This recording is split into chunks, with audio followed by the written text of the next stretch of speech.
কি হয়েছে, তুমি চিল্লাচ্ছ কেন এভাবে? আমি কইলাম আমার একটু কেমন লাগতেছে কোন, আমি বাইরে যাবো। আপনি তো আমার পাত্তাই দিতেছেন না, সেই সকাল থেকে পেপার নিয়ে বসে আছেন।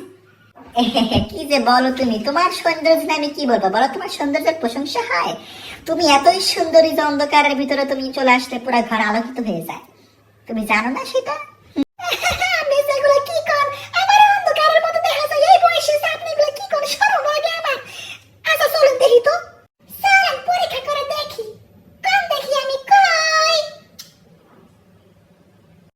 হ্যাঁ, তুমি ওই যে তোমার দেখা যায় ওখানে, ওই যে তুমি দেখছো বেড়াই বলে আমার দেখতে পারেন, ওই দিকে না আমি এই দিকে। ও না ওইদিকে, তুমি এইদিকে। আচ্ছা এই যে তুমি, এই যে তোমার দেখা যায়। ওই দিকে না, এবার আমি এই দিকে দাঁড়িয়ে আছি, দেখতে পারতেছেন আমারে? আরে কোন দিকে দেখে তাকাই, তোমার দেখা যাইতেছে।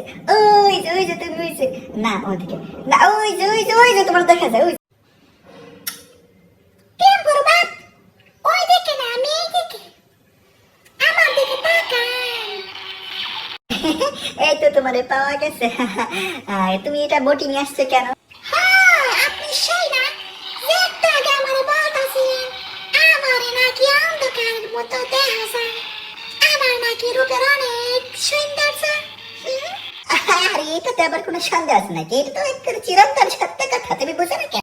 ও আচ্ছা তাই, তাহলে আপনি আমারে খুঁজে পেলেন না কেন? কি আরে আসলে তোমার অন্ধকার এত আলো ছড়াইছিল বুঝছা, আমি চোখে ঠিক মতো দেখতে পারতেছিলাম না সেই আলো। বয়স হয়েছে না আমার গো। আপনি আর চোখে ভালো মতো দেখেন না, বুড়াই গেছেন তাই না? তাইলে আপনার আর বাসায় রেখে কি বুকন?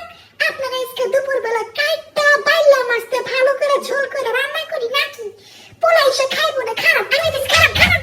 তুমি যেগুলো কি বলতেছো, তুমি এরকম করতেই পারো না, কও তুমি আমার ভালো